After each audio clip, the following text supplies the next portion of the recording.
Welcome back and thank you for staying with us. This is We on Wild is One. We are glad you're watching. I'm Eric Njoka. The headlines at this hour. US President Donald Trump speaks to Russian counterpart Vladimir Putin about ceasefire. Putin says he held useful call with Trump on Ukraine.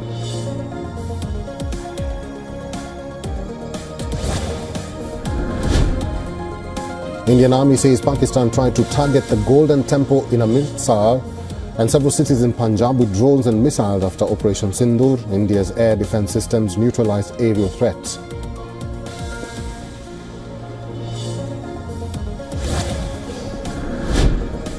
Major Pakistan spy racket operating in India busted. At least 4 arrested for passing sensitive information to a Pakistan High Commission official who has been removed. The spy network carried out information leaks and surveillance activities.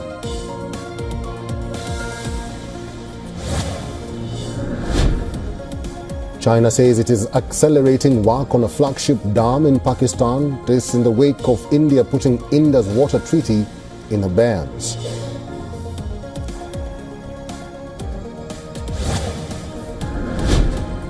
Iran says it is open to establishing a regional nuclear fuel consortium, reiterates that it will not stop enriching uranium.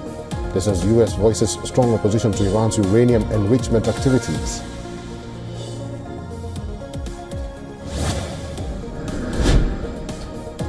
Israel says 9 trucks of humanitarian aid allowed to enter Gaza. This marks the first such delivery in 2 months. United Nations calls it a drop in the ocean.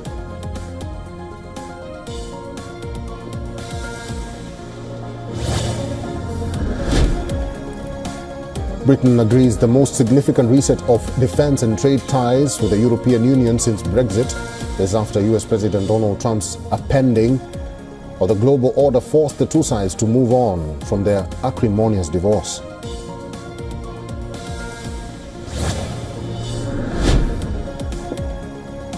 Former US President Joe Biden posts his first photo since announcing his cancer diagnosis, expresses gratitude to Americans for their love and support.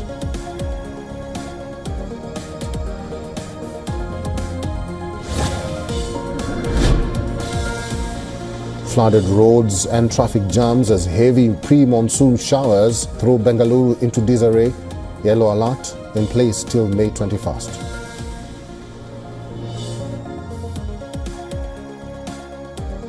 It's day 4 of the massive manhunt in Louisiana. Police have found 3 of 10 inmates who escaped from the Orleans Parish Justice Center on Friday, but 7 remain on the loose.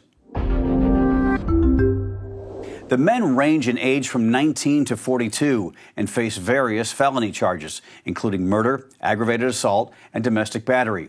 Television station WDSU reports the escaped inmates are believed to be still in Louisiana. At a press conference on Sunday, Colonel Robert Hodges from the Louisiana State Police said possible leads from out of state did not pan out. Investigators believe the inmates were able to escape the jail Friday due to defective locks and by going through a hole behind a toilet. The Associated Press posted a picture with the hole in the wall and the words "too easy" with an arrow pointing to it. The inmates then scaled a wall while the lone guard in the cell pod was away getting food. The escaped inmates then ran into a neighborhood near the French Quarter. It was not until a head count about 7 hours later that police learned about the escape. Orleans Parish Sheriff Susan Hudson says the inmates possibly had help from people inside the department. The jail houses about 1,400 inmates.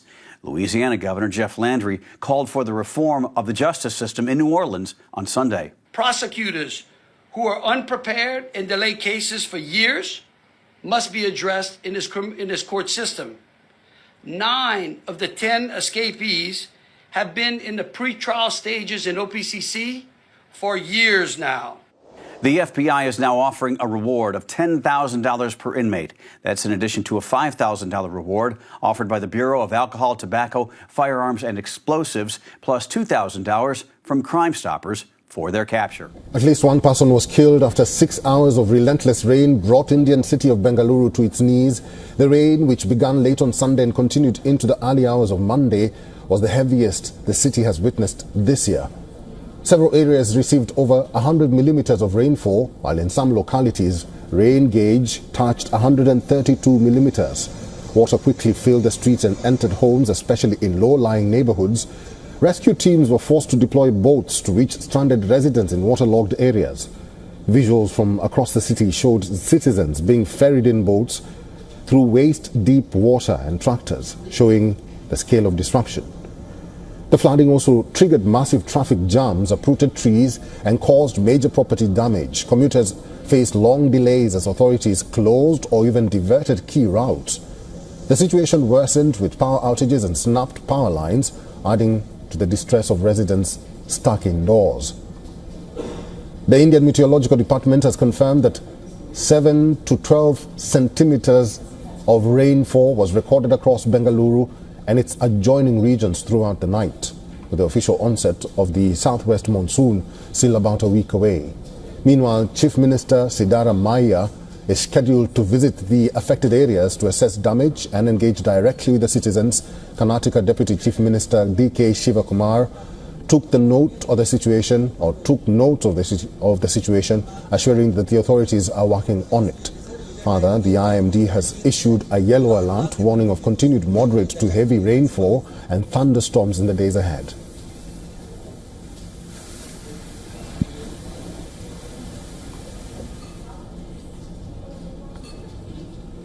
And for the latest, our principal correspondent Siddharth MP has sent us this report. The Indian Meteorological Department has issued a warning for heavy to very heavy rainfall across several states and union territories in southern India. These states include Kerala, parts of Tamil Nadu and Puducherry. In addition to that, Karnataka, Konkan, Goa and Kerala as well. Let's keep in mind that this is the start of the pre-monsoon season or pre-onset rainfall of the southwest monsoon. The southwest monsoon typically starts from the month of June and goes on for a couple of months. This is the crucial period of rainfall that serves the western region of India. It's expected that in the next 1 week, the southwest monsoon's onset will happen. That's the prediction of the Indian Meteorological Department. Let's also keep in mind that Bengaluru city, India's IT hub, has been most impacted by this pre-monsoon rainfall because over the last 24 hours, they have received on average over 10 centimeters of rainfall and several parts of the city have been crippled due to waterlogging, traffic snarls. In some places, people also had to be evacuated on boats. Siddharth MP, WION, World is One. Shifting focus to Pakistan now, a deadly car bombing in Pakistan's restive southwest province Balochistan has killed at least 4 civilians and injured 20. The attack comes as Baloch separatist violence continues to escalate in the border province of Balochistan. A car bomb exploded near a market in Qila Abdullah. Pakistan officials say an IED was planted in a parked car, likely intended to strike a nearby paramilitary outpost. But the device went off prematurely. According to Pak officials, all those killed were civilian passersby. The blast also reportedly damaged the outer wall of the paramilitary facility. No group has claimed responsibility yet, but suspicion has quickly turned to Baloch separatist groups, which have waged a long insurgency in the mineral-rich region. The latest bombing follows a series of deadly attacks. Just days ago, 4 paramilitary personnel were killed in Khuzdar city of Balochistan. 2 weeks earlier, 7 soldiers died in an IED strike. And in March, BLA fighters killed 33, mostly soldiers, in an attack on a train. Balochistan Liberation Army or BLA has ramped up both the frequency and the intensity of its attacks, perhaps adopting newer tactics to inflict mass casualties. A brazen attempt by Pakistan to strike at the heart of India's spiritual heritage was met with an ironclad response. In the early hours of May 8th, Pakistan launched a barrage of drones and long-range missiles directly targeting Amritsar's Golden Temple, one of the world's most revered religious sites. Indian armed forces downed each and every missile fired by Pakistani armed forces. The Indian Army mobilized its most advanced air defense shield, the Akash missile system, upgraded L-70 air defense guns, and a suite of radar and surveillance assets were also deployed, perhaps forming an impenetrable umbrella over the Golden Temple and Punjab's major cities. During a media briefing in Amritsar, the Indian Army also displayed the debris of intercepted Pakistani missiles. a stark testament to the vigilance and skill of India's defenders. The Indian Army also gave a live demonstration revealing how enemy missiles were locked, tracked and blasted mid-air, with India's Integrated Air Defence Command responding within seconds to any missile attack from Pakistan. After repeated defeats, Pak military is unable to face Indian military in conventional operations. He has conveniently outsourced his military tasks to proxies and terrorists.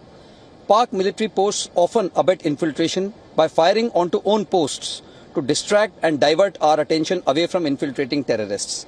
We are well aware of the locations where, due to riverine terrain or inaccessible areas, the border fence is either weak or not existing. We have converted these into killing grounds, while punishing the aiding Pak military post by inflicting heavy casualty and damage with superior tactics and weapons. India's message is clear. Any attempt to threaten its heritage or civilians will be met with swift, decisive force, given the unwavering resolve of the Indian Armed Forces. The Golden Temple stands unscathed. On to news from Somalia now. At least 13 people were killed, 21 injured after a deadly suicide attack at a military recruitment center in Mogadishu. Recounting the incident, eyewitnesses said a suicide bomber targeted a queue of young recruits at the military base in the Somali capital, adding that the young recruits were lining up at the military base when the attacker detonated the explosives. Visuals from the attack site showing footwear scattered at the site where the explosive was detonated. In fact, Al-Qaeda-linked Al-Shabaab extremist group that has been fighting the Somali government has taken responsibility for the attack. As part of its effort to impose its strict interpretation of Islamic law, the group frequently attacks military and government sites. In July 2023, a similar attack at a military academy in Mogadishu killed 25 soldiers and injured 70. At least 20,000 people have fled the town of Mart in northeastern Nigeria following a surge in attacks by Islamist militants, according to Borno State Governor Babagana Zulum. Mart, near the border with Cameroon, had been resettled 4 years ago after years under insurgent control, but was recently overrun again by suspected Boko Haram and ISWAP fighters. Zulum visited Mart after militants briefly seized a local army base last week, killing at least 5 soldiers. He also toured nearby Ran, where another base was attacked, and plans to visit Kalawa Balj, where 23 farmers were reportedly killed. The region has seen a rise in militant activity in 2025, raising fears that extremist groups are regaining ground.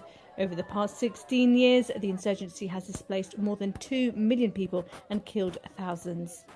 And in West Africa, Boko Haram has launched one of the deadliest attacks in Nigeria. At least 57 people were killed and over 70 others reported missing after terrorists linked to Boko Haram's faction attacked villages in Borno State.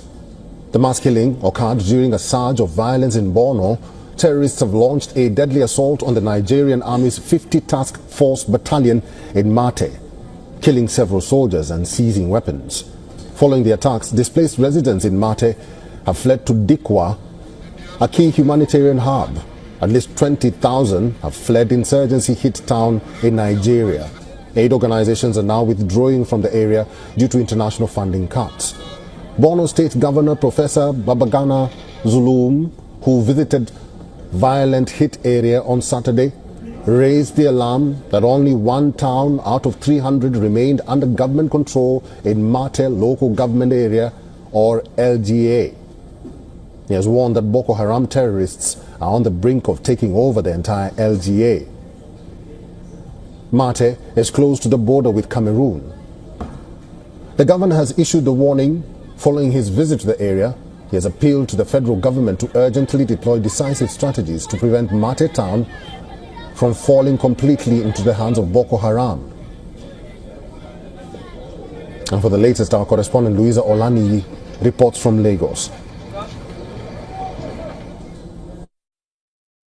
Days after jihadis attacked and looted armory in the Mate military base in Borno State and killed 4 soldiers, while thousands of villagers fled their homes to the neighboring community, efforts by the government to return families to their homes continue to yield fruit, as some displaced persons were seen returning to their community in Mate village at the weekend. Mate was resettled about 4 years ago, but unfortunately over the last 3 days it was ransacked and was displaced again. The state governor, Babagana Zulum, is calling on the federal government to assist in ensuring that the only local government not under the full jihadist control in the state out of the over 20 is not overrun by jihadists. Sadly, thousands of northerners remain trapped in camps years after being driven from their homes by extremist violence. From Lagos, Nigeria, Louisa Oladipo. Looks like China played a bigger role in the recent India-Pakistan conflict than really anyone realized. At least that's what India is saying. A defense group tied to India's government says Chinese military advisors helped Pakistan reposition air defense systems and realign satellite coverage, giving the Pakistanis a clearer view of Indian troop and aircraft movements. That support reportedly came in the 2 weeks between a deadly April 22nd attack that killed 26 Indian tourists and the start of open fighting in May. India blames Pakistan for the initial attack. Pakistan denies its involvement and wants an international investigation into the incident. When the conflict escalated into open fighting between the two nuclear powers, Pakistan says it used Chinese-made J-10C fighter jets and PL-15 missiles to strike back. The Pakistani Air Force also claims its pilots shot down 6 Indian jets, including 3 French-made Rafales. India is not confirming any losses. If true, though, this marks the first time China's J-10Cs and PL-15s were used in combat, giving Beijing a rare look at how its weapons perform in a real fight. According to the Stockholm International Peace Research Institute, China now supplies more than 80% of Pakistan's military systems. The clash triggered drone strikes, missile launches, and even cyber attacks before a ceasefire kicked in on May 10th. President Donald Trump took credit for brokering the truce, but Indian officials say it was a direct deal between the two countries with little outside help. Indian defense leaders say the fighting exposed a bigger concern, a two-front threat, where China and Pakistan could pressure India at the same time. That scenario is now shaping India's long-term military plans. This week, Pakistan's deputy prime minister is headed to Beijing for talks on the fallout from the conflict and what's next for the China-Pakistan defense partnership. China, for now, is urging calm and says it's staying neutral. President Trump will hold a high-stakes phone call with both Russian President Vladimir Putin and a separate phone call with Ukrainian President Volodymyr Zelensky later today. And Special Envoy Steve Witkoff is optimistic about these talks. I believe that the president is going to have a successful call with Vladimir Putin. They know each other. The president is determined to get something done here, and hopefully, if he can't do it, then nobody can. This comes on the heels of Russia launching one of the largest drone barrages of this war, deploying 273 drones into Ukraine. U.S. Ambassador to NATO Matthew Whitaker joins me now. Mr. Ambassador, thank you so much for joining us ahead of this 10 a.m. phone call. So do you think that Vladimir Putin is stringing President Trump along here regarding these peace talks, or is there a real path forward? And if so, how will the president be able to tell during this phone call? Well, good morning, Carly. It's good to be with you. I think President Trump is uniquely positioned to get a deal done if a deal is to be had. I think Special Envoy Witkoff is absolutely right. Vladimir Putin will listen to President Trump, and I think President Trump's decisive diplomacy is forging a Russia-Ukraine ceasefire, which is delivering on the America First leadership and the peace that he has promised. Remember, Donald Trump on all fronts is working towards ending the killing, ending the fighting, and having peace across the globe. And I think a lasting Russia-Ukraine agreement, the president is going to put together here, even if it's happened a little slower than a lot of people think, is putting the United States in a position of global influence in securing our strategic interests and making sure that we don't have these endless conflicts that reduce and take American resources. And so I think we're in a good position, Carly. So after this phone call with Vladimir Putin, he's then going to hop on a phone call with the Ukrainian president and then hold another phone call with Vladimir Zelensky and NATO leaders, which is where you come in. How significant will that phone call with NATO leaders and Vladimir Zelensky be? Yeah, obviously this war is a hot war on the European continent. I think a lot of people didn't think we'd see something like this after World War II. But here we are again with about 5,000 young men and civilians dying every week on the battlefield and as a consequence of this war. And so, getting our European allies on board, obviously they've formed the Coalition of the Willing, which is talking about peacekeeping and making sure that the war doesn't fire up again after this ceasefire is hopefully agreed to very soon. And so, all these calls are important, but certainly the call with Vladimir Putin, who said he was going to show up last Thursday in Turkey and didn't show up. I think, this is going to be crucial that President Trump has this call and make sure that Vladimir Putin He didn't show up. Yeah, he didn't show up, but there were hostages released or at least negotiated upon or prisoners. So that is good news there. Let's move over to the Middle East. The Trump administration, through Steve Witkoff over the weekend, said that made it clear that the Trump administration's position on Iran enrichment is 0%. And then Iran's foreign minister posted on X, if the U.S. is interested in ensuring that Iran will not have a nuclear weapon, a deal is within reach, and we are ready for a serious conversation to achieve a solution that will forever ensure that outcome. Enrichment in Iran, however, will continue with or without a deal. So where do things go from there with the foreign minister saying that? Yeah, obviously, Steve Witkoff said that was the red line, was the continuing enrichment. I think that may be a little bit of political posturing and trying to appeal to maybe the domestic Iranian audience to keep them happy as to where this is going. But, it's very clear what the position of the United States is. And again, this is another area where Donald Trump uniquely is bringing peace. He doesn't want to fight with Iran, but at the same time, Iran cannot have a nuclear weapon. And so, the position of the United States is very clear, and I think the Iranians understand that, and they don't want a war with the United States either. And so I think we will, again, President Trump will bring peace to this situation. Yeah, the president said that he's extended an olive branch, but it will not last forever. And the Ayatollah certainly did not like the president's trip to the Middle East. He made that very clear in his Truth Social post. So if the Ayatollah is comfortable, that means that President Trump's trip to the region was successful. Ambassador Whitaker, thank you so much for joining us this morning. It's certainly going to be another very busy week. We appreciate you joining us. All right, good to see you, and tell Todd hello for me. I certainly will. Hi, Ambassador. He's next to me. I spent 2.5 hours talking to Vladimir Putin, and I think some progress has been made. It's a terrible situation going on over there. 5,000 young people every single week are being killed. So hopefully we did something. We also spoke to the heads of most of the European nations, and we're trying to get that whole thing wrapped up. The Jewish community say they've never felt more unsafe following 18 months of sustained high-profile attacks across Greater Sydney. Today, a landmark inquiry heard anti-Semitic incidents across the state have increased 340% since the October 7 attack in Israel.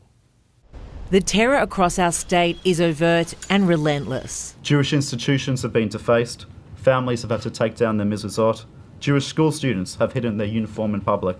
Businesses, places of worship, homes and schools targeted in a tsunami of anti-Semitic attacks. For the first time, the Jewish community of Australia and New South Wales has felt unsafe and at risk, not because of anything it has done, but because of who we are. Today, a parliamentary inquiry told of never-before-heard incidents of anti-Semitism. A Jewish student was walking near a school volleyball court when a group of older boys in green shirts shouted at him, "Are you Jewish? Jew, you should kill yourself." And at Rose Bay Secondary College, a student created and shared an image of a Jewish peer with a caption, "Straight out of Auschwitz." The inquiry told there was 181 anti-Semitic incidents in 2023, rising to 510 the following year, a near 340% increase. It's the highest level in terms of absolute incidents that we've ever experienced in our 200-year history. The inquiry also heard about the high cost of safety for the Jewish community, especially at schools, and how some synagogues have made it mandatory for families to hire private security, even for the smallest of events. Countless families are forced to incur this cost because people want to harm us. The threats of harm ongoing. I've been abused on the street. I've had slurs yelled at me by people walking down the street past me, from moving vehicles. Life has become much more unpleasant and much more fear-ridden. בסוף להגיע למצב שיש לנו אזור שנשלט כולו על ידי צה"ל, וכל האוכלוסייה האזרחית של עזה יכולה להגיע לשם ולקבל את הסיוע כשהחמאס לא מקבל כלום. זה חלק מהכרעת החמאס במקביל ללחץ הצבאי האדיר, הכניסה המסיבית שלנו, בעצם להשתלט על כל עזה ולהוריד את החמאס מכל היכולת לבזוז סיוע הומניטרי. זו תוכנית המלחמה והניצחון.